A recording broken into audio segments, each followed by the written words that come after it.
تیرے خلق کو حق نے عظیم کہا، تیری خلق کو حق نے جمیل کیا۔ الحمد لله رب العالمين والصلاة والسلام على سيد الأنبياء والمرسلين أما بعد فأعوذ بالله من الشيطان الرجيم بسم الله الرحمن الرحيم الصلاة والسلام عليك يا رسول الله وعلى آلك وأصحابك يا حبيب الله الصلاة والسلام عليك يا نبي الله وعلى آلك وأصحابك يا نور الله۔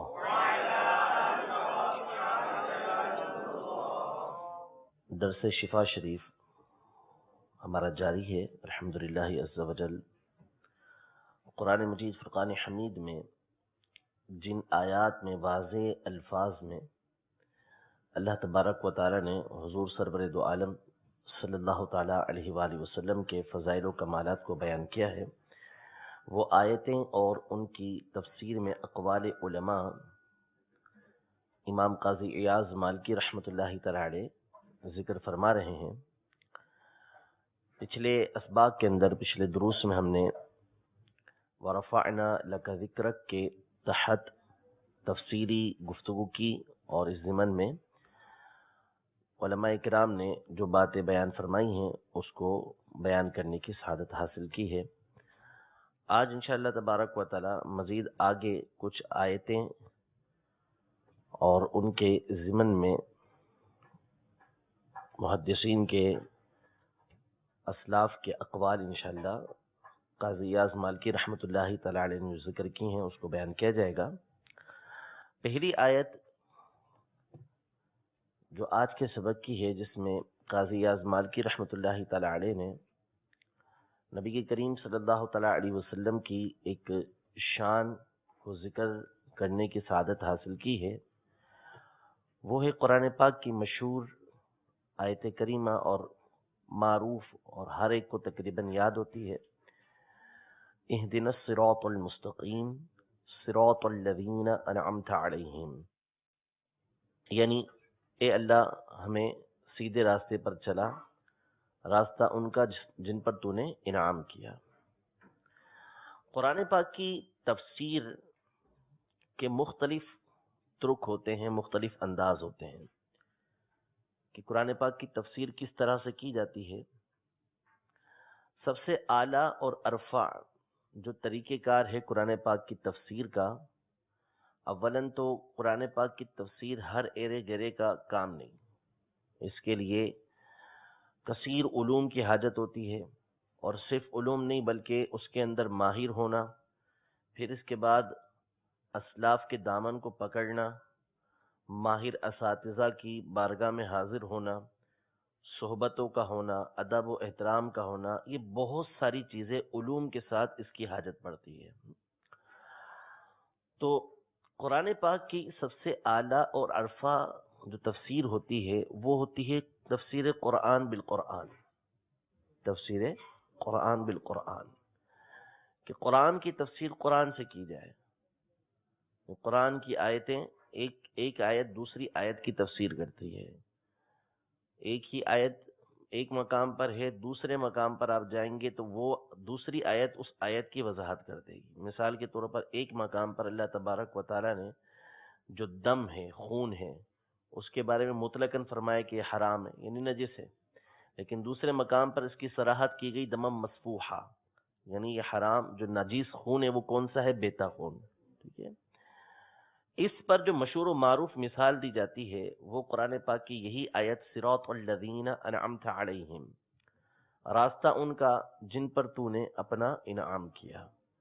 اس کی تفسیر قرآن پاک کی دوسری آیت جو سورۃ النساء کے اندر ہے کہ وَمَن يُطِعِ اللَّهَ وَالرَّسُولَ فَأُولَٰئِكَ مَعَ الَّذِينَ أَنْعَمَ اللَّهُ عَلَيْهِمْ مِنَ النَّبِيِّينَ وَالصِّدِّيقِينَ وَالشُّهَدَاءِ وَالصَّالِحِينَ وَحَسُنَ أُولَٰئِكَ رَفِيقًا، کہ بات نعمت کی ہو رہی ہے کہ جن پر تو نے نعمت کی، یعنی اللہ نے نعمت کی، تو اب سوال یہ پیدا ہوتا تھا کہ کس پر نعمت کی، تو قرآن پاک کے دوسرے مقام پر اس کی وضاحت فرما دی کہ اس سے مراد کہ جن پر اللہ نے نعمتیں کی ہیں ان سے مراد وہ ہیں انبیاء کرام علیہ السلام، وہ صالحین ہیں، وہ شہداء ہیں، وہ صدیقین ہیں، یعنی وضاحت کر دی گئی کہ ان پر انعام ہوا ہے۔ اور بھی دیگر افراد کا قرآن پاک کے اندر موجود ہے کہ اللہ نے کن پر انعام کیا۔ تو قرآن پاک کی تفسیر کا ایک ذریعہ یہ ہوتا ہے کہ دیگر قرآن پاک کی آیات پر غور و فکر کر کے اس آیت کے معنی کو واضح کیا جائے، اس کی تفسیر کی جائے۔ اس کو کہتے ہیں کہ ان القرآن یفسر بعضہ بعضا، کہ قرآن کا بعض اس کے بعض کی تفسیر کرتا ہے۔ اسی طرح احادیث طیبہ کے بارے میں ہے کہ ان الاحادیث یفسر بعضها بعضا، کہ احادیث جو ہیں وہ بعض کی بعض تفسیر کرتی ہیں۔ تو قرآن پاک کی تفسیر کا ایک اعلیٰ اور ارفع طریقہ، سب سے بہترین طریقہ، یہ قرآن پاک کے ذریعے قرآن پاک کی تشریح کرنا ہے، توضیح کرنا ہے۔ لیکن ابتدا میں عرض کر دی کہ ہر ایک کے بس کی بات نہیں ہے، یعنی اپنی مرضی سے اپنے طور پہ کوئی کرنے لگے تو بڑا مشکل ہو جائے گا۔ علماء نے اس موضوع پر مستقلاً کتابیں لکھی ہیں، پوری کتابیں ہیں کہ جس میں قرآن کی تفسیر قرآن سے کی گئی ہے۔ اس کو تفسیر معصور بھی بولتے ہیں، تفسیر معصور بھی معصور کا اطلاق قرآنی تفسیر قرآن کے ساتھ کرنے پر بھی ہوتا ہے، اور احادیث طیبہ اور صحابہ اور تابعین کے اقوال کے ذریعے قرآن پاک کی جو تفسیر کی جاتی ہے اس کو بھی تفسیر بالمعصور کہا جاتا ہے۔ معصور میم الف سا واو را، تفسیر بالمعصور۔ قرآن پاک کی تفسیر کا ایک طریقہ کار تو یہی کہ قرآن پاک کی دوسری آیتوں سے اس کی تفسیر اور توضیح کی جائے۔ ایک طریقہ کار خود احادیث طیبہ ہوتی ہیں کہ احادیث میں اس بات کی وضاحت کر دی جاتی ہے کہ یہاں پر اس سے مراد کیا ہے، جیسے غیر المغضوب علیہم ولا الضالین، مغضوب علیہم جن پر تیرا غضب ہوا، ان کے راستے پر نہ چلا، اس سے مراد کون ہے؟ حدیث پاک کے اندر موجود ہے ترمذی شریف کی کہ اس سے مراد یہود ہیں۔ اور ضالین نہ ان کے راستے پر جو گمراہ ہوئے، اس سے مراد کون ہے؟ نصارہ۔ ٹھیک ہے، تو یہ قرآن پاک کی تفسیر خود نبی کریم صلی اللہ تعالیٰ علیہ وسلم نے بیان فرمائی۔ اسی طرح صحابہ کرام علیہم رضوان کے اقوال کے ذریعے، تابعین، کبار تابعین جو ہوتے ہیں، بڑے بڑے تابعین، ان کے اقوال کے ذریعے بھی قرآن پاک کی تفسیر ہوتی ہے۔ اور کبار تابعین عمومی طور پر اس طرح کی باتیں جو سنتے ہیں وہ صحابہ سے انہوں نے بات سنی ہوئی ہوتی ہے۔ تو اب آئیے یہ اہدنا الصراط المستقیم صراط الذین انعمت علیہم، اس میں صراط یعنی صراط مستقیم، ہمیں سیدھے راستے پر چلا۔ سیدھے راستے سے مراد کیا ہے؟ ایک تو خود اللہ تبارک و تعالی نے آگے وضاحت فرما دی کہ صراط الذین انعمت علیہم، راستہ ان کا جن پر تو نے نعمت کی ہے۔ یعنی خود قرآن پاک کی دوسری یہ آیت پہلی والی آیت کی تفسیر کر رہی ہے کہ سوال پیدا ہوا سیدھا راستہ کن کا، تو اگلی آیت نے اس کی تشریح اور توضیح کر دی کہ راستہ ان کا جس پر تو نے انعام کیا ہے۔ مزید اگر ہم غور و فکر کریں جو آگے اقوال آ رہے ہیں کہ ابو العالیہ رحمۃ اللہ تعالیٰ علیہ بہت بڑے محدث گزرے ہیں، امام حسن بصری کے زمانے کے، اسی طریقے سے امام حسن بصری، یہ دونوں فرماتے ہیں کہ صراط مستقیم سے مراد ہوا رسول اللہ صلی اللہ تعالیٰ علیہ وسلم، کہ اس سے مراد رسول اللہ صلی اللہ تعالیٰ علیہ وسلم کی ذات گرامی ہے۔ اس کو ہم قرآن پاک کی کئی دیگر آیتوں سے ثابت کر سکتے ہیں کہ یہاں اس سے مراد حضور سرور دو عالم صلی اللہ تعالیٰ علیہ وسلم کی ذات گرامی ہے۔ ایک تو وہی آیت جس میں تمام انبیاء کا تذکرہ ہے، انعم اللہ علیہم من النبیین، منعم علیہ کون ہے، کن کن پر انعام ہوا ہے، ان میں انبیاء شامل ہیں۔ جب انبیاء شامل ہے تو ظاہر نبی کریم صلی اللہ تعالیٰ علیہ وسلم کی ذات گرامی بدرجہ اولا شامل ہے۔ پھر قرآن پاک کی مشہور آیت ہے سورۃ الاحزاب میں، لقد کان لکم فی رسول اللہ اسوۃ حسنۃ لمن کان یرجو اللہ والیوم الآخر، کہ جو شخص بھی اللہ کی رضا چاہتا ہے، آخرت کی بھلائی چاہتا ہے، اس کے لیے رسول اللہ صلی اللہ تعالیٰ علیہ وسلم کی زندگی میں بہترین نمونہ ہے۔ یعنی سیدھا راستہ چلا تو سیدھا راستہ کون سا ہے؟ جو اللہ تک پہنچائے، اللہ تک پہنچانے والا راستہ سیدھا راستہ ہے، اور اللہ تک پہنچانے کا سب سے بہترین ذریعہ نبی کریم صلی اللہ تعالیٰ علیہ وسلم کی سیرت طیبہ ہے، جس کو بی بی عائشہ رضی اللہ تعالیٰ عنہا نے ان الفاظ میں ارشاد فرمایا جب پوچھا گیا آپ سے کہ حضور علیہ الصلوۃ والسلام کے اخلاق کیا تھے، کان خلقہ القرآن، کہ حضور کے اخلاق قرآن تھے، یعنی حضور جو ہے وہ قرآن پاک کی ایک عملی تفسیر تھے صلی اللہ تعالی علیہ وسلم۔ تو اس آیت کو اگر قرآن پاک کی دیگر آیتوں کو سامنے رکھ کر سمجھا جائے تو جو سیدنا ابو العالیہ رحمۃ اللہ تعالی علیہ اور سیدنا حسن بصری رحمۃ اللہ تعالی علیہ نے بیان فرمایا وہ بالکل واضح ہو جاتا ہے کہ صراط مستقیم سے مراد یہ نبی کریم صلی اللہ تعالی علیہ وسلم کی ذات گرامی ہے۔ اسی کو بیان فرماتے ہیں کہ وَقَدْ اخْتَلَفَ الْمُفَسِّرُونَ فِي مَعْنَى قَوْلِهِ تَعَالَى فِي أُمِّ الْكِتَابِ اهْدِنَا الصِّرَاطَ الْمُسْتَقِيمَ صِرَاطَ الَّذِينَ أَنْعَمْتَ عَلَيْهِمْ، یعنی مفسرین کا اللہ تبارک و تعالی کے اس فرمان اهْدِنَا الصِّرَاطَ الْمُسْتَقِيمَ صِرَاطَ الَّذِينَ أَنْعَمْتَ عَلَيْهِمْ، اس کی تفسیر میں اختلاف ہے، اس کی تفسیر میں اختلاف ہے۔ اچھا اب یہ یاد رکھیے گا کہ ہر مقام پہ اختلاف کہنے کا مقصود نہیں ہوتا کہ یہ آپس میں ٹکراؤ ہی ہو رہا ہے، آپس میں ٹکراؤ ہو رہا ہو یہ لازمی نہیں ہے۔ اختلاف سے مراد ان کی رائے، اس سے مراد یہ ہے، ان کی رائے یہ ہے، لیکن یہ دونوں متفق بھی ہو سکتے ہیں، دونوں متفق بھی ہو سکتے ہیں، اور ایسا اختلاف یہ امت کے لیے رحمت ہوا کرتا ہے، ایسا اختلاف امت کے لیے رحمت ہوا کرتا ہے، جیسے حدیث پاک ہے کہ اختلاف امتی رحمت، کہ میری امت کا اختلاف رحمت ہے، یعنی علماء کا اختلاف، جو مجتہدین ہیں، جو علماء متبحرین ہیں، بڑے بڑے علماء ہیں، ان کا آپس میں اگر کسی موضوع پر کسی بات پر اختلاف ہوتا ہے کہ جو ادلہ کی روشنی میں ہو اور پھر اس پر مزید کلام ہے، تو وہ اختلاف کیا ہوتا ہے؟ رحمت ہوا کرتا ہے۔ تو یہ مقصد نہیں ہے کہ مفسرین کا اس آیت کی تفسیر میں اختلاف ہوا تو ایک دوسرے کی تردید کر رہے ہوں، ایسا نہیں، بلکہ بعض نے کہا کہ اس سے مراد یہ ہے، بعض نے کہا اس سے مراد یہ ہے، بعض نے کہا اس سے مراد یہ ہے۔ یہ تمام کی تمام باتیں بھی ہو سکتی ہیں۔ مثال کے طور پر یہ فرمایا کہ اس سے مراد رسول اللہ صلی اللہ تعالی علیہ وسلم کی ذات گرامی ہے، اور پھر ساتھ یہ بھی کہا کہ اس سے مراد نبی کریم صلی اللہ تعالی علیہ وسلم کے گھر والے اور آپ کے صحابہ کرام بھی ہیں۔ تو یہ الگ الگ بھی ہو سکتے ہیں اور ساتھ بھی ہو سکتے ہیں کہ حضور کی ذات بھی مراد ہے اور صحابہ بھی مراد ہیں اور اہل بیت اطہار بھی مراد ہیں، اور یہ بھی کہہ سکتے ہیں کہ تنہا حضور علیہ الصلوۃ والسلام کی ذات مراد ہے، تو اس میں کوئی حرج نہیں ہے۔ تو یہاں پر اختلاف سے مراد کوئی تضاد والے معنی مراد نہیں کہ آپس میں کوئی ٹکراؤ ان کا ہو رہا ہو، یہ لازمی نہیں ہے۔ تو فرمایا کہ مفسرین کا اللہ تبارک و تعالیٰ کے فرمان اہدنا الصراط المستقیم صراط الذین انعمت علیہم، اس میں اختلاف ہوا۔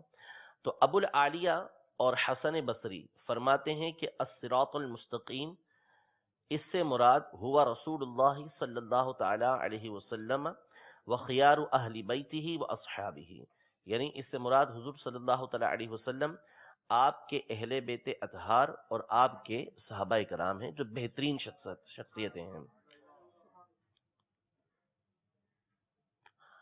حکا عنہما ابو الحسن الماوردی، یعنی اس قول کو، اس بات کو امام حسن بصری سے اور امام ابو العالیہ سے روایت کرنے والے ابو الحسن الماوردی ہیں، جن کا تذکرہ میں نے ابتدا میں کر دیا تھا کہ ان کی کتاب النکت والعیون کے نام سے ہے، النکت والعیون کے نام سے ان کی تفسیر ہے جو 6 جلدوں کے اندر مطبوع ہے۔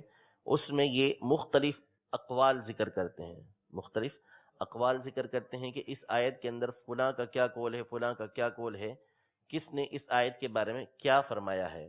تو اپنی اس کتاب کے اندر النکت والعیون میں یہ امام ماوردی رحمۃ اللہ تعالی علیہ نے اس آیت کی تفسیر میں فرمایا کہ ابو العالیہ اور حسن بصری فرماتے ہیں کہ صراط مستقیم سے مراد نبی رحمت صلی اللہ تعالی علیہ وسلم، آپ کے اہل بیت اطہار اور آپ کے بہترین اصحاب اس سے مراد ہیں۔ اچھا، آگے فرماتے ہیں وحکا مکی عنہما، کہ مکی نے بھی اس قول کو ان دونوں سے نقل کیا ہے۔ مکی سے مراد امام ابو طالب مکی رحمۃ اللہ تعالی علیہ، صاحب قوت القلوب، صاحب قوت القلوب مشہور بزرگ ہیں، انہوں نے بھی اس قول کو ذکر کیا ہے ان دونوں سے، یعنی امام حسن بصری سے اور امام ابو العالیہ سے امام ابو طالب المکی رحمۃ اللہ تعالی علیہ بھی اس بات کو نقل فرماتے ہیں۔ مزید آپ فرماتے ہیں یہ صاحب قوت القلوب کہ ہوا رسول اللہ صلی اللہ تعالی علیہ وسلم و صاحباہ ابو بکر و عمر رضی اللہ تعالی عنہما، یعنی صراط مستقیم سے مراد یہ نبی کریم صلی اللہ تعالی علیہ وسلم اور آپ کے دونوں ساتھی یعنی سیدنا صدیق اکبر اور سیدنا عمر فاروق رضی اللہ تعالی عنہما کی ذات گرامی مراد ہے۔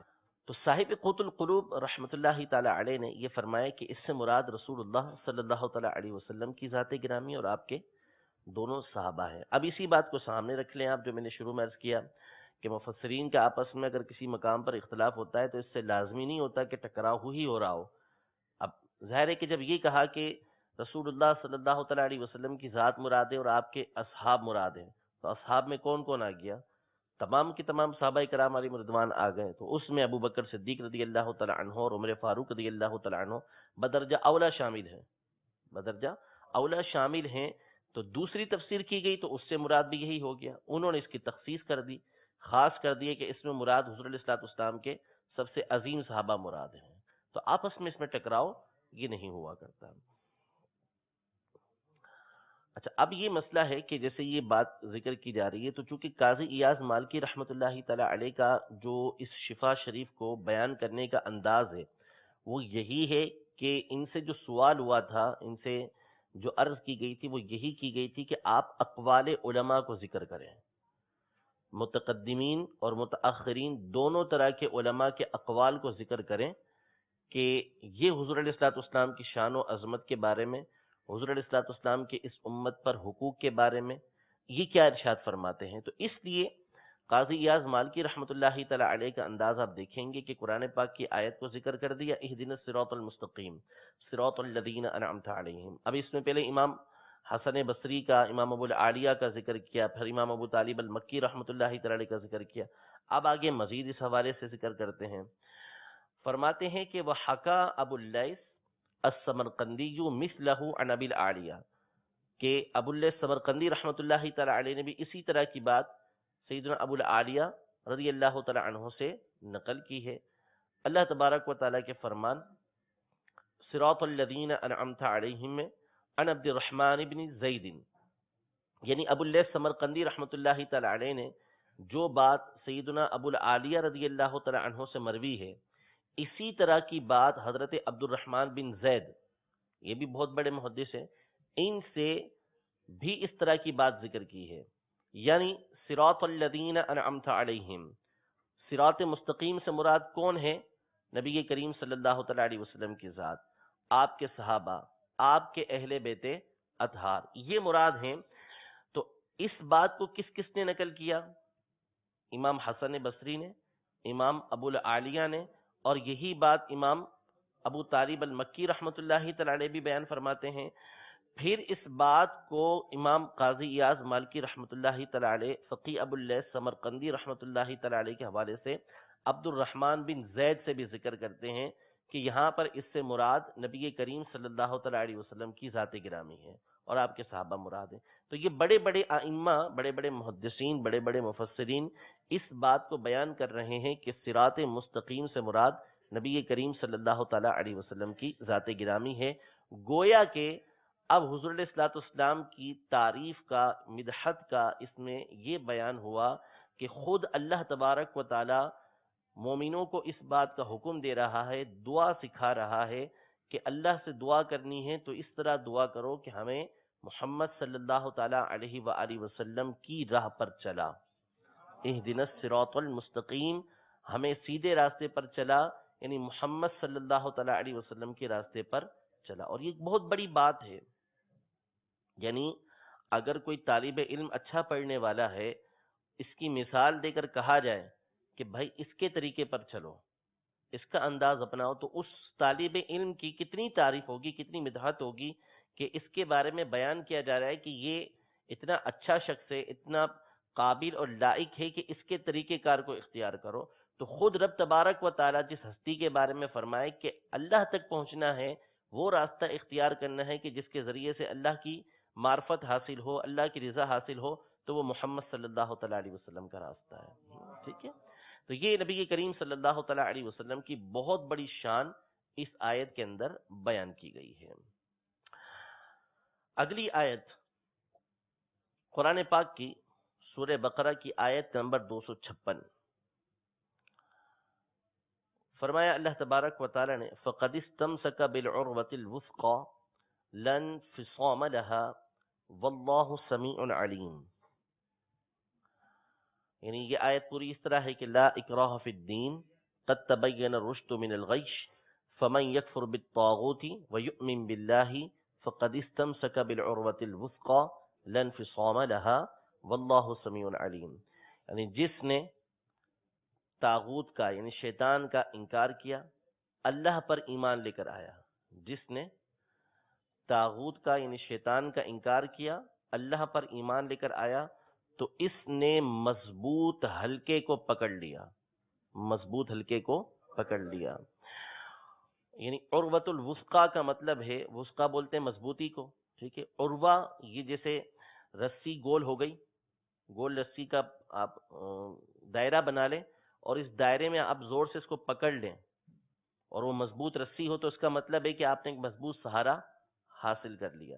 تو جس نے شیطان کا انکار کیا اللہ پر ایمان لے کر آیا اس نے مضبوط رسی کو، مضبوط گرہ کو، مضبوط حلقے کو پکڑ لیا.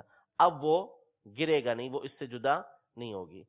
تو اب یہ مضبوط رسی سے مراد کون سی ذات ہے کہ جو بندے کو اللہ کی بارگاہ تک پہنچاتی ہے، جس کو پکڑنے سے بندے کو مضبوطی حاصل ہو جاتی ہے، جس کو پکڑنے سے بندے کو مضبوطی حاصل ہو جاتی ہے. تو اس کے بارے میں علماء ارشاد فرماتے ہیں کہ اس سے مراد نبی کریم صلی اللہ تعالی علیہ وسلم کی ذات گرامی ہے. یعنی جس نے اللہ تبارک و تعالیٰ پر ایمان رکھا، شیطان کا انکار کیا، وہ مضبوط رسی کو تھامنے والا ہے. مضبوط رسی وہ کہ جس کو اس نے پکڑ لیا تو اب اللہ تبارک و تعالیٰ کی بارگاہ میں وہ کامیاب ہو جائے گا، سرخرو ہو جائے گا.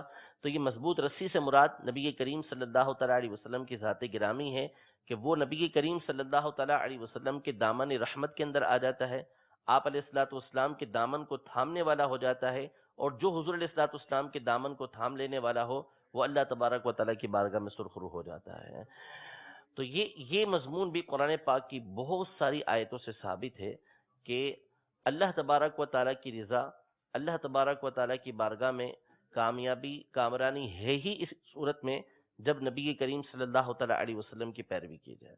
یہ پچھلا مضمون بھی اسی پر تھا کہ قل ان کنتم تحبون اللہ فاتبعونی یحببکم اللہ، کہ اگر تم اس بات کے مدعی ہو، اس بات کا دعویٰ کرتے ہو کہ تم اللہ سے محبت کرتے ہو، تم اللہ سے محبت کرتے ہو. اللہ سے محبت کون کرے گا؟ جو شیطان کا انکار کرنے والا ہو. ظاہر ہے کہ اگر دشمن ہے، کوئی شخص دشمن ہے تو دوست کا دشمن بھی دشمن ہوا کرتا ہے. اللہ کا دشمن کون ہے؟ شیطان. تو اللہ کو جو دوست مانے گا، اللہ کو جو محبوب مانے گا، لازمی طور پہ وہ شیطان کی دشمنی رکھے گا، شیطان سے وہ بغض رکھے گا، عداوت رکھے گا. تو جو اللہ تبارک و تعالیٰ کا محبوب بننا چاہتا ہے، اللہ تبارک و تعالیٰ سے محبت کا دعویٰ کرتا ہے، تو اس کا مطلب ہے کہ وہ کیا ہے؟ کفر کا انکار کرنے والا ہے، وہ شیطان کا انکار کرنے والا ہے، وہ اللہ پر ایمان لانے والا ہے. ٹھیک ہے. دعویٰ یہ ہے کہ اگر تم اللہ سے محبت کرتے ہو یعنی اللہ تبارک و تعالیٰ پر ایمان لے کر آتے ہو، ایمان لا کر اللہ تبارک و تعالیٰ سے محبت کا دعویٰ کرتے ہو تو فاتبعونی، میری اتباع کرو، میری پیروی کرو. جو اللہ پر ایمان لایا اور شیطان کا انکار کیا اس نے کیا کیا؟ مضبوط رسی کو تھام لیا. تو فرمایا کہ اگر تم اس بات کا دعویٰ کرتے ہو کہ تم اللہ تبارک و تعالیٰ سے محبت کرتے ہو یعنی اللہ پر ایمان رکھتے ہو، اللہ پر ایمان رکھتے ہو تو فاتبعونی، اس کا واحد راستہ یہ ہے کہ میری اتباع کرو، یعنی رسول اللہ صلی اللہ تعالیٰ علیہ وسلم کی اتباع کرو. جب یہ اتباع ہو جائے گی، پیروی ہو جائے گی، تو پہلے تمہارا دعویٰ تھا کہ ان کنتم تحبون اللہ، تم اللہ سے محبت کرتے ہو. رسول اللہ صلی اللہ تعالیٰ علیہ وسلم کی اتباع، پیروی وہ مقام ہے، وہ نعمت ہے کہ جس کو یہ حاصل ہو جائے یحببکم اللہ. اب اللہ تبارک و تعالیٰ تم سے محبت کرے گا، اللہ تبارک و تعالیٰ تم سے محبت کرے گا، اور جس سے اللہ تبارک و تعالیٰ محبت کرے تو فقد استمسک بالعروۃ الوثقی، وہ ایک مضبوط رسی کو تھام لینے والا ہے. اللہ کی محبت اس کو حاصل ہو گئی، تو جب اللہ کی محبت اس کو حاصل ہو گئی وہ داخل جنت ہوگا، اللہ کی نعمتوں کے اندر جائے گا۔ تو اللہ کی نعمتوں کو حاصل کرنے کا ذریعہ کیا ہے؟ اللہ کی محبت کو حاصل کرنے کا ذریعہ کیا ہے؟ نبی کریم صلی اللہ تعالی علیہ وسلم کی اتباع ہے، آپ کی محبت ہے، آپ کے پیچھے چلنا ہے۔ تو یہ جو ارشاد فرمایا کہ فَمَن يَكْفُرْ بِالطَّاغُوتِ وَيُؤْمِن بِاللَّهِ، جس نے طاغوت کا انکار کیا، شیطان کا انکار کیا، اللہ پر ایمان لے کر آیا، اس نے مضبوط رسی کو تھام لیا، یعنی محمد صلی اللہ تعالی علیہ وسلم کو اس نے تھام لیا، اور جب نبی کریم صلی اللہ تعالی علیہ وسلم کو تھام لیا تو اب وہ داخل جنت ہو جائے گا۔ ٹھیک ہے، ایک قول یہ ہے، اور ایک قول کے مطابق اس سے مراد اسلام ہے، وقیل الاسلام، اس سے مراد اسلام ہے، یعنی عروۃ الوثقی سے مراد، مضبوط رسی سے مراد کیا ہے؟ اسلام ہے۔ لیکن اسلام بھی کیسے ملا؟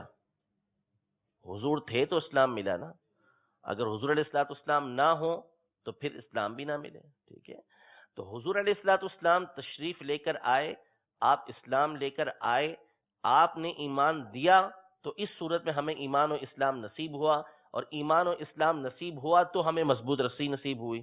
تو اسلام کو بھی اگر ہم یہ کہیں کہ عروۃ الوثقی سے مراد، عروۃ الوثقی سے مراد کیا ہے؟ اسلام ہے، اگر اس بات کو بھی ہم تسلیم کریں تو بھی حضور علیہ الصلوۃ والسلام ہی کی شان ثابت ہوتی ہے کہ اسلام کا ملنا ہے اس پر موقوف کہ نبی کریم صلی اللہ تعالی علیہ وسلم کی ذات کو تسلیم کیا جائے، آپ علیہ الصلوۃ والسلام کو نعمت کبریٰ تسلیم کیا جائے، اول نعمت تسلیم کیا جائے تو ہی اسلام کی نعمت ملی ہے، ورنہ اسلام کی نعمت بھی ہمیں نہ ملتی ہے۔ ٹھیک ہے، اور ایک قول یہ ہے کہ اس سے مراد شہادت التوحید، لا الہ الا اللہ محمد الرسول اللہ کہنا ہے۔ تو یہ بھی وہی بات ہے، اسلام والی بات ہے کہ جو لا الہ الا اللہ محمد الرسول اللہ کہے گا، اس سے مراد یہی ہوگا کہ وہ مومن ہو جائے گا اور اسلام میں داخل ہو جائے گا، اور جو اسلام میں داخل ہو جائے گا وہ اللہ تبارک و تعالیٰ کی رحمتوں کے اندر داخل ہو جائے گا، مضبوط رسی کو پکڑنے والا ہو جائے گا۔ فرماتے ہیں وحکا عبد الرحمن السلمی عن بعضهم، یعنی عبد الرحمن السلمی بعض مفسرین سے نقل کرتے ہیں فی تفسیر قوله تعالی فقد استمسک بالعروۃ الوثقی لا انفصام لها واللہ سمیع علیم، یعنی اللہ تبارک و تعالیٰ کے اس فرمان کہ جس نے مضبوط رسی کو تھام لیا، لا انفصام لها، جو اس سے جدا ہونے والی نہیں، اور اللہ تبارک و تعالیٰ سننے والا، علم والا ہے۔ اس کی تفسیر میں فرماتے ہیں کہ عروہ وثقی سے مراد انہ محمد صلی اللہ علیہ وسلم، یعنی اس سے مراد محمد صلی اللہ علیہ وسلم کی ذات ہے۔ وقیل الاسلام، اور اس سے مراد ایک قول کے مطابق اسلام ہے۔ وقیل شہادت التوحید، اور ایک قول کے مطابق سے شہادت التوحید یعنی کلمہ توحید مراد ہے۔ آگے ایک اور آیت ذکر کرتے ہیں کہ اللہ تبارک و تعالیٰ قرآن مجید فرقان حمید میں دو مقام پر ارشاد فرماتا ہے وَإِن تَعُدُّوا نِعْمَةَ اللَّهِ لَا تُحْصُوهَا، کہ اگر تم اللہ کی نعمتوں کو شمار کرنا چاہو تو ان کو شمار نہیں کر سکتے، گننا چاہو تو گن نہیں سکتے۔ یعنی اللہ کی نعمتیں اتنی ہیں اتنی ہیں اتنی ہیں کہ ہر لمحہ ہر لحظہ اللہ تبارک و تعالیٰ کی مستقل نعمتیں بندے کے اوپر ہو ہی رہی ہیں۔ یعنی اگر اللہ تبارک و تعالیٰ کی نعمت نہ ہو تو بندوں کو شیطان اچک کے لے جائیں، بندوں کو شیطان چکے لے جائیں، کیونکہ شیطان ہمارا چھپا ہوا دشمن ہے، کھلا دشمن بھی ہے اور چھپا ہوا دشمن بھی ہے۔ دشمن واضح ہے لیکن چھپا ہوا ہے، ہم اس کو دیکھ نہیں پاتے، ہم اس کو دیکھ نہیں پاتے، تو اس اعتبار سے وہ ہمارے پر حاوی ہو جاتا ہے۔ اللہ تبارک و تعالیٰ کی نعمت ہے، اللہ تبارک و تعالیٰ کی پناہ ہے، اللہ تبارک و تعالیٰ نے ہم پر فرشتے مقرر کیے ہیں جو ہمیں شیاطین سے بچاتے ہیں، جو ہمیں شیاطین سے بچاتے ہیں۔ تو ہر لمحہ اللہ تبارک و تعالیٰ کی نعمتیں ہماری ذات پر ہو رہی ہیں، اس لیے ہم بچے ہوئے ہیں، ورنہ اگر اللہ تبارک و تعالیٰ کی رحمتیں نہ ہوتی، اس کی نعمتیں نہ ہوتی تو ہم بچے ہوئے نہ ہوتے۔ اب وَإِن تَعُدُّوا نِعْمَةَ اللَّهِ لَا تُحْصُوهَا، کہ اگر تم اللہ تبارک و تعالیٰ کی نعمتوں کو شمار کرنا چاہو تو شمار نہیں کر سکتے۔ اس کی تفسیر میں سہل بن عبداللہ التستری رحمۃ اللہ تعالی علیہ فرماتے ہیں کہ نعمتہ بمحمد صلی اللہ تعالی علیہ وسلم، یعنی اس سے مراد کہ وَإِن تَعُدُّوا نِعْمَةَ اللَّهِ لَا تُحْصُوهَا، کہ تم اللہ کی نعمتوں کو گننا چاہو تو ان کو شمار نہیں کر سکتے۔ وہ کون سی نعمت ہے، وہ کون سی نعمت ہے کہ جن کو تم شمار نہیں کر سکتے؟ فرمایا نعمتہ بمحمد، اللہ نے محمد صلی اللہ تعالی علیہ وسلم کے ذریعے جو تم پر نعمت کی ہے اس نعمت کو تم شمار نہیں کر سکتے۔ یعنی اللہ تبارک و تعالیٰ کی دیگر نعمتیں ہیں، دیگر نعمتیں اپنی جگہ پر ہیں، ان کا مقام اپنی جگہ پر ہے، لیکن سب سے اعلیٰ، سب سے ارفع جو حضور علیہ الصلوۃ والسلام کی ذات گرامی کے ذریعے ہم پر نعمت ہوئی ہے، اس نعمت کو ہم شمار کرنا چاہیں تو شمار نہیں کر سکتے۔ اگرچہ کہ اللہ کی کوئی بھی نعمت ہو، اللہ کی کوئی بھی نعمت ہو، اس کو ہم شمار کرنے جائیں تو اس کو شمار نہیں کر سکتے کہ اتنی نعمتیں اللہ تبارک و تعالیٰ کی ہماری ذات پر ہو رہی ہوتی ہیں۔ لیکن آپ جانتے ہیں کہ جب مطلق بولا جاتا ہے، جب مطلق لفظ بولا جاتا ہے، نعمت بولا، تو مطلق سے مراد اس کا فرد کامل ہوتا ہے، مطلق سے مراد اس کا فرد کامل ہوتا ہے، اور فرد کامل اللہ تبارک و تعالیٰ کی نعمت کا نبی کریم صلی اللہ تعالیٰ علیہ وسلم کی ذات گرامی ہے۔ اسی بات کو سیدنا ابن عباس رضی اللہ تعالیٰ عنہما نے ان الفاظ میں فرمایا کہ محمد صلی اللہ تعالیٰ علیہ وسلم النعمت الکبریٰ، کہ محمد صلی اللہ علیہ وسلم اللہ تبارک و تعالیٰ کی سب سے بڑی نعمت ہے۔ کائنات کے اندر جس کو جو نعمت ملتی ہے وہ نبی کریم صلی اللہ تعالیٰ علیہ وسلم کی ذات گرامی کی وجہ سے ملتی ہے۔ تو اللہ کی نعمتیں بہت ساری ہیں، لیکن ان میں سب سے اعلیٰ، سب سے ارفع نبی کریم صلی اللہ تعالیٰ علیہ وسلم کی ذات گرامی کی نعمت ہے کہ آپ کی نعمت ہے تو ساری نعمتیں ہیں، اگر آپ کی نعمت نہ ہو تو کوئی بھی نعمت باقی نہ رہے۔ ٹھیک ہے، تو چونکہ ساری نعمتوں کا منبع، ساری نعمتوں کا سبب، ساری نعمتوں کی وجہ نبی کریم صلی اللہ تعالیٰ علیہ وسلم کی ذات گرامی ہے، تو اس لیے وَإِن تَعُدُّوا نِعْمَةَ اللَّهِ، کہ اگر تم اللہ تبارک و تعالیٰ کی نعمتوں کو شمار کرنا چاہو تو تم اس کو شمار نہیں کر سکتے۔ یعنی محمد صلی اللہ علیہ وسلم کے ذریعے جو اللہ نے تمہارے پر نعمتیں کی ہیں ان کو تم شمار کرنا چاہو تو شمار نہیں کر سکتے۔ وقال سہل فی قولہ تعالی، سہل بن عبداللہ اللہ تبارک و تعالیٰ کے فرمان کہ اگر تم اللہ کی نعمتوں کو شمار کرنا چاہو تو شمار نہیں کر سکتے، اس آیت کی تفسیر میں فرماتے ہیں نعمتہ بمحمد صلی اللہ علیہ وسلم، کہ اس سے مراد اللہ تبارک و تعالیٰ کی وہ نعمت جو محمد صلی اللہ علیہ وسلم کے ذریعے کی ہے وہ مراد ہے۔ یعنی یہ بھی اللہ تبارک و تعالیٰ کی طرف سے ایک شان ہے نا، نبی کریم صلی اللہ علیہ وسلم کی جو بیان کی اللہ تبارک و تعالیٰ نے، کہ اللہ تبارک و تعالیٰ خود فرما رہا ہے کہ محمد صلی اللہ علیہ وسلم تمہارے لیے میری بہت بڑی نعمت ہے، اور ایسی نعمتیں کہ اگر تم شمار کرنا چاہو تو اس کو شمار نہیں کر سکتے۔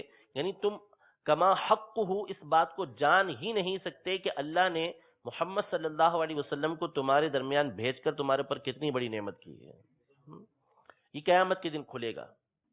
سورہ زمر کی آیت نمبر 33 اور 34، اللہ تبارک و تعالی ارشاد فرماتا ہے والذی جاء بالصدق وصدق به اولئک هم المتقون لهم ما یشاءون عند ربهم ذلک جزاء المحسنین، یعنی وہ ہستی کہ جو سچ لے کر آئی اور اس سچ کی اس نے تصدیق کی، تو یہی لوگ ہیں جو پرہیزگار ہیں، ان کے لیے جو وہ چاہتے ہیں وہ ان کے رب کے پاس ہوگا، جو کچھ وہ چاہیں گے وہ ان کے لیے ان کے رب کے پاس موجود ہے، ذالک جزاء المحسنین، اور یہی نیکی کرنے والوں کی جزا ہے۔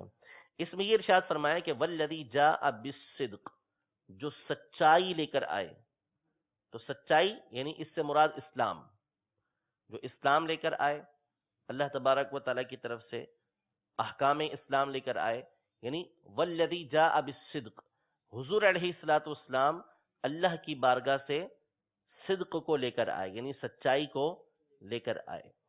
یعنی اس میں تعریف یوں بیان ہو رہی ہے کہ خود رب تبارک و تعالی نبی کریم صلی اللہ تعالی علیہ وسلم کی سچائی کی گواہی ارشاد فرما رہا ہے کہ حضور جو لے کر آئے ہیں نا اس میں کوئی شبہ نہیں ہے، اس میں کوئی غلط بات نہیں ہے۔ والذی جاء بالصدق، وہ ہستی کہ جو سچی بات لے کر آئی ہے، غلط بات لے کر نہیں آئی۔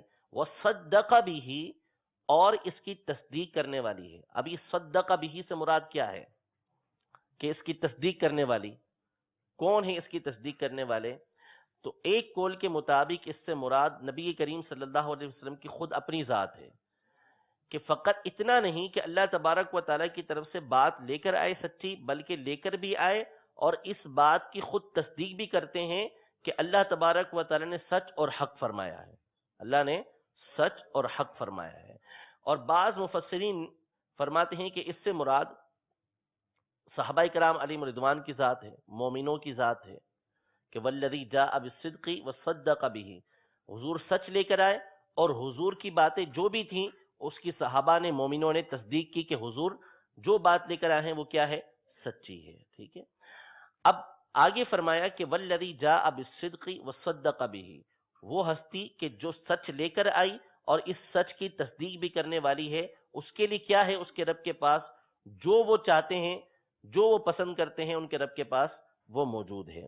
تو حضور علیہ الصلوۃ والسلام کی شان و عظمت اس سے یہ واضح ہے کہ خود رب تبارک و تعالی نبی کریم صلی اللہ تعالی علیہ وسلم کے لیے ارشاد فرما رہا ہے کہ وہ اللہ کی بارگاہ سے سچ کو لے کر آئے ہیں اور اس سچ کی خود تصدیق بھی کرنے والے ہیں. اور صدق بھی سے مراد اگر ہم صحابہ کرام علیہم رضوان کو لیتے ہیں، اس سے مراد ہم دیگر مومنوں کو لیتے ہیں، یا خاص طور پر سیدنا ابوبکر صدیق رضی اللہ تعالی عنہ کو لیتے ہیں، تو ان صحابہ کی، مومنوں کی فضیلت بھی اس سے ثابت ہوتی ہے کہ اولئک هم المتقون، یہ کیا ہے؟ پرہیزگار ہیں، نیکوکار ہیں. ابھی سوال پیدا ہوگا کہ اولئک هم المتقون یہ کیا ہے؟ پرہیزگار ہیں. اولئک کیا ہے؟ جمع کا ہے، اس میں اشارہ جمع کے لیے، ہم ضمیر بھی جمع کے لیے، متقون کا صیغہ بھی جمع کا ہے. اگر اس سے مراد یہ لیتے ہیں کہ والذی جاء بالصدق، وہ ہستی جو سچائی لے کر آئی، وہ صدق بھی اور اس کی تصدیق بھی کی، دونوں سے مراد کون ہے؟ نبی کریم صلی اللہ علیہ وسلم. تو پھر اولئک کیوں آیا ہے؟ اولئک کیوں آیا؟ پھر تو واحد کا صیغہ آنا چاہیے تھا نا، اس میں اشارہ واحد آنا چاہیے تھا اور ہوا آنا چاہیے تھا. ٹھیک ہے. متقی آنا چاہیے تھا، متقون نہیں آنا چاہیے تھا. واحد کے صیغے آنے چاہیے تھے. جمع کے صیغے کیوں لائے گئے؟ تو جمع کے صیغے تعظیم اور تکریم کے طور پہ لائے گئے ہیں. تعظیم اور تکریم کے طور پہ لائے گئے ہیں کہ بعض اوقات جب کسی کی عظمت کو، اہمیت کو بیان کرنا ہوتا ہے تو جمع کے صیغے کے ساتھ بیان کیا جاتا ہے. ہم نے یہ کام کیا. تو جب کسی کے کمال کو، کسی کی فضیلت کو، کسی کی اہمیت کو بیان کرنا ہو تو اس کو جمع کے صیغے سے تعبیر کرتے ہیں، جمع کا صیغہ اس کے لیے بیان کرتے ہیں. تو یہاں پر اللہ تبارک و تعالی نے یہ ارشاد فرمایا کہ والذی جاء بالصدق وصدق به، نبی کریم صلی اللہ تعالی علیہ وسلم اللہ تبارک و تعالی کی طرف سے سچ لے کر آئے اور سچ کی تصدیق کرنے والے ہیں. یہ ایسے عظیم ہے، ایسے عظیم ہے کہ اللہ تبارک و تعالی جمع کے صیغے کے ساتھ فرماتا ہے کہ یہی پرہیزگار ہے، یہی پرہیزگار ہیں، یعنی جمع کا صیغہ ان کے لیے استعمال فرمایا.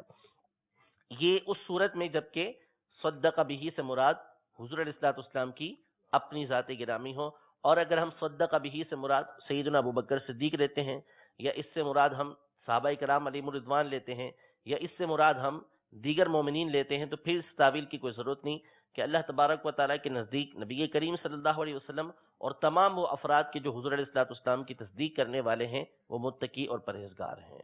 لہم ما یشاءون عند ربہم، ان تمام کے لیے جو یہ چاہیں گے ان کے رب کے پاس موجود ہے. اور نیکوکاروں کی، پرہیزگاروں کی اللہ کی بارگاہ میں یہی جزا ہے.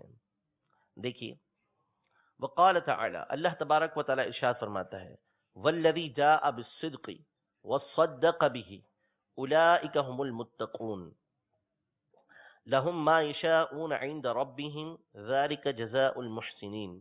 اس کی تفسیر میں فرماتے ہیں کہ اکثر المفسرین علی ان الذی جاء بالصدق هو محمد، کہ جو صدق لے کر آئے اس سے مراد کون ہے؟ محمد صلی اللہ تعالی علیہ وسلم، یعنی نبی کریم صلی اللہ علیہ وسلم. وقال بعضهم، اور بعض مفسرین یہ کہتے ہیں کہ وهو الذی صدق به، کہ صدق به سے بھی مراد حضور علیہ الصلوۃ والسلام کی ذات ہی ہے. وقرئ صدق بالتخفیف، اور صدقہ کو تخفیف کے ساتھ، یعنی صدقہ کی جگہ صدقہ بھی پڑھا گیا ہے. تو اس کا مطلب یہ ہوگا کہ حضور سچ لے کر آئے اور اس کو سچ بیان بھی کیا.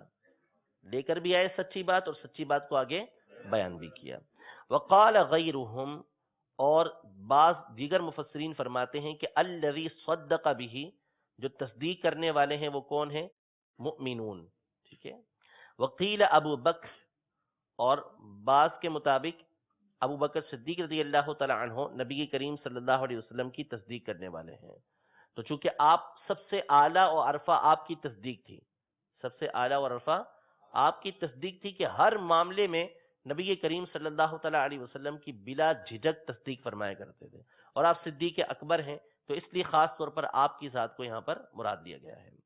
وقیل غیر ھذا من الاقوال، اور دیگر اور بھی اس آیت کی تفسیر میں اقوال ذکر کیے گئے ہیں. آخری آیت اس فصل کی جو قاضی یاز مالکی رحمۃ اللہ تعالی علیہ نے ذکر فرمائی ہے، ایک سب سے پہلی لقد جاءکم رسول من انفسکم، پھر اس کے بعد وما ارسلناک الا رحمۃ للعالمین، پھر اس کے بعد اللہ نور السماوات والارض مثل نورہ کمشکاۃ فیہا مصباح، اس کے بعد الم نشرح لک صدرک ووضعنا عنک وزرک الذی انقض ظہرک ورفعنا لک ذکرک، پھر اس کے بعد یہ آیت کریمہ صراط الذین انعمت علیہم، پھر یہ آیت کریمہ کہ فقد استمسک بالعروۃ الوثقی، پھر اس کے بعد وَإِن تَعُدُّوا نِعْمَةَ اللَّهِ لَا تُحْصُوهَا، پھر اس کے بعد وَالَّذِي جَاءَ بِالصِّدْقِ وَصَدَّقَ بِهِ أُولَٰئِكَ هُمُ الْمُتَّقُونَ.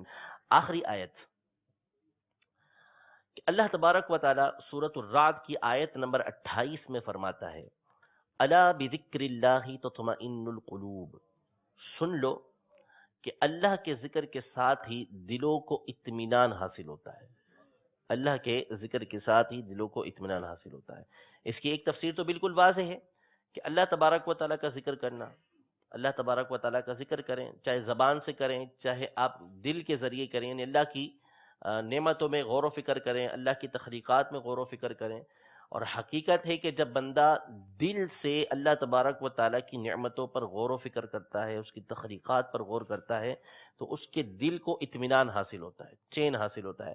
اسی طرح زبان سے اس کے اللہ تبارک و تعالیٰ کا ذکر جاری ہوتا ہے، تو یہ چیز اس کے لیے سکون کا سبب بنتی ہے، اطمینان کا سبب بنتی ہے.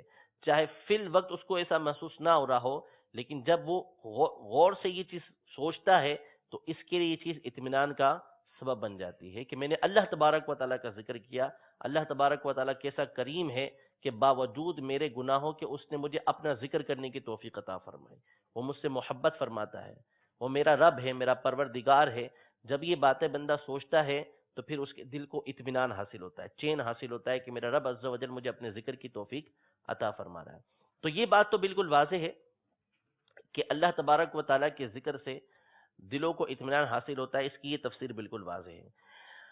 مجاہد، امام مجاہد رحمۃ اللہ تعالی علیہ، جو سیدنا عبداللہ بن عباس رضی اللہ تعالی عنہما کے جلیل القدر طالب علم ہیں، تلمیذ ہیں، شاگرد ہیں ان کے، اور امام المفسرین ہیں، اپنے وقت کے تفسیر کے امام ہیں، اور ابن عباس رضی اللہ تعالی عنہما سے انہوں نے پورے قرآن کی تفسیر سیکھی ہے. صحابی رسول سیدنا عبداللہ بن عباس رضی اللہ تعالی عنہما سے پورے قرآن کی انہوں نے تفسیر سیکھی ہے. یہ اس آیت کریمہ کے تحت فرماتے ہیں کہ ذکر اللہ سے مراد کیا ہے؟ بمحمد صلی اللہ تعالی علیہ وسلم، یعنی محمد صلی اللہ تعالی علیہ وسلم سے دلوں کو اطمینان حاصل ہوتا ہے. اب یہ اطمینان چاہے دیکھ کر ہو، چاہے ان کا تذکرہ سن کر ہو، چاہے ان کا تذکرہ کر کر ہو، یعنی ہر صورت میں نبی کریم صلی اللہ تعالی علیہ وسلم اطمینان ہی کا سبب ہے. دلوں کو چین حضور کے نام سے حاصل ہوتا ہے. اعلیٰ حضرت امام اہل سنت فرماتے ہیں کہ ان کے نثار کوئی کیسے ہی رنج میں ہو، دل ان پر نثار، جان ان پر نثار، کوئی کیسے ہی رنج میں ہو، جب یاد آ گئے ہیں سب غم بھلا دیے. حضور کی ذات یاد آ گئی، سب غم بھول گئے کہ بس دنیا میں تکلیفیں آ رہی ہیں تو کیا ہوا، آخرت میں تو حضور علیہ الصلوۃ والسلام کا دیدار ہوگا، قبر میں حضور علیہ الصلوۃ والسلام کا دیدار ہوگا، حضور کے صدقے میں کیا کیا نعمتیں ملی ہیں اور ملیں گی. جب بندہ یہ یاد کرتا ہے، حضور کا حسن و جمال یاد کرتا ہے، حضور کے اخلاق یاد کرتا ہے، آپ کی سیرت کو یاد کرتا ہے، تو دل کو اطمینان حاصل ہو جاتا ہے. سیدنا ثوبان رضی اللہ تعالی عنہ اور بعض روایتوں کے مطابق ایک دوسرے انصاری صحابی بارگاہ رسالت میں حاضر ہوئے، حاضر ہو کے غم زدہ چہرہ بنا کے بیٹھے ہوئے تھے، بالکل چہرے پہ غم طاری ہے۔ حضور علیہ الصلوۃ والسلام نے پوچھا کیا ہو گیا؟ فرمایا حضور گھر میں ہوتے ہیں تو پریشانیاں ہوتی ہیں، دل گھبراتا ہے، آپ کی بارگاہ میں حاضر ہو کے آپ کا چہرہ دیکھتے ہیں، ساری پریشانیاں دور ہو جاتی ہیں، غم دور ہو جاتے ہیں۔ تو کہا کہ آپ کیوں خاموش ہو؟ فرمایا کیوں خاموش ہو، ابھی کیا پریشانی ہے؟ فرمایا حضور کل بروز قیامت اگر جنت میں داخل ہو بھی گئے تو ہم تو نچلے درجے میں ہوں گے اور آپ اعلیٰ اور رفع درجے میں ہوں گے، سب سے اونچے درجے میں ہوں گے، تو وہاں آپ کی زیارت کیسے ہوگی؟ یعنی کیسی بات ہے، بندہ غور کرے کہ جنت میں داخلہ ہے کہ جہاں پر جا کے کوئی غم ہے ہی نہیں، غم ہے ہی نہیں وہاں پر بھی ان کو تمنا کیا ہے کہ اگر وہاں حضور علیہ الصلوۃ والسلام کی زیارت نہ ہوئی تو پھر جنت کا فائدہ کیا ہوگا؟ یعنی جنت میں جو مزہ آئے گا، جو لطف آئے گا، وہ ہوگا ہی اللہ اور اس کے رسول کی زیارت کے ذریعے، کہ ان کی زیارت ہے تو جنت ہے، جنت میں مزہ ہی ان کے ذریعے آئے گا۔ ویسے جنت میں مزہ ہی مزہ ہے، نعمتیں ہی نعمتیں ہیں جنت کی، لیکن جنت کی اعلیٰ ترین نعمتوں میں اللہ کا دیدار اور پھر اس کے بعد نبی کریم صلی اللہ علیہ وسلم کا دیدار ہے۔ تو ان کی سوچ یہ ہوئی کہ جنت میں داخل ہو بھی گئے تو پھر کیا ہوگا؟ حضور علیہ الصلوۃ والسلام نے سکوت فرمایا، خاموشی فرمائی۔ اللہ تبارک و تعالی نے آیت کریمہ نازل فرمائی، جو اللہ کی بات مانے، اللہ کی اطاعت کرے، رسول کی اطاعت کرے، تو یہ ان افراد کے ساتھ ہوں گے کہ جن پر اللہ نے نعمت کی، اور ان میں سب سے پہلے انبیاء ہیں، اور جب انبیاء کا تذکرہ آئے گا تو نبی الانبیاء کا تذکرہ لازمی آئے گا۔ نبی الانبیاء کے ساتھ، حضور علیہ الصلوۃ والسلام کے ساتھ ایسے افراد ہوں گے جو اللہ اور اس کے رسول کی اطاعت کرنے والے ہوں، اور اسی بات کو حضور علیہ الصلوۃ والسلام نے خود ارشاد فرمایا کہ من احب سنتی فقد احبنی ومن احبنی کان معی فی الجنہ، جس نے میری سنت سے محبت کی اس نے مجھ سے محبت کی، اور جس نے مجھ سے محبت کی وہ میرے ساتھ جنت میں ہوگا۔ تو اس لیے حضور علیہ الصلوۃ والسلام کی جنت میں معیت، رفاقت حاصل کرنے کا ذریعہ آپ علیہ الصلوۃ والسلام کی اطاعت و فرما برداری ہے۔ تو امام مجاہد یہ فرما رہے ہیں کہ جب محمد صلی اللہ تعالی علیہ وسلم کا ذکر ہوتا ہے، آپ کی باتیں ہوتی ہیں، آپ کی ہستی، ذکر بھی نہیں فرمایا، فقط ذکر نہیں فرمایا، فرمایا بھی محمد صلی اللہ علیہ وسلم کے ذریعے، یعنی ایک ہی کہ ہم تذکرہ کریں، حضور علیہ الصلوۃ والسلام کی باتیں کریں، آپ کی باتیں کریں کہ ہم اپنے دلوں کو چین دیں، ایک ہے بس آپ کا تصور، آپ کا خیال آنا، آپ کی ذات، سراپا ذات اللہ تبارک و تعالی نے ایسی بنائی کہ جو اطمینان والی ہے، بس آپ کی ذات ایسی ہے کہ جس کے ذریعے سے دلوں کو اطمینان حاصل ہو جاتا ہے، ٹھیک ہے۔ اور ایک قول کے مطابق امام مجاہد فرماتے ہیں وہ اصحابہ، کہ جس طرح حضور علیہ الصلوۃ والسلام کا تذکرہ ہے کہ وہ دلوں کو چین دیتا ہے، آپ کی ذات ہے، تو اسی طرح آپ کے صحابہ کی ذاتیں بھی ہیں کہ ان کے ذکر سے، ان کے فضائل و کمالات کو بیان کرنے سے، ان کی مدح کرنے سے، ان سے محبت کرنے سے بھی دلوں کو اطمینان حاصل ہوتا ہے۔ الحمدللہ عز و جل، اللہ تبارک و تعالیٰ کے فضل و کرم سے آج ہماری یہ پہلی فصل مکمل ہوئی کہ جس میں قاضی ایاز مالکی رحمۃ اللہ تعالی علیہ وہ قرآنی آیتیں لے کر آئے۔ اللہ تبارک و تعالیٰ نے نبی کریم صلی اللہ تعالی علیہ وآلہ وسلم کی فضیلتوں کو بیان فرمایا ہے، آپ کے کمالات کو بیان فرمایا ہے۔ انشاءاللہ تبارک و تعالیٰ اگلے درس کے اندر، اگلے سبق کے اندر فصل ثانی شروع ہوگی، اور اس میں بھی نبی کریم صلی اللہ تعالی علیہ وسلم کے کمال فضائل موجود ہیں۔ انشاءاللہ تبارک و تعالیٰ اس سے بھی حضور علیہ الصلوۃ والسلام کی دل میں محبت پیدا ہوگی۔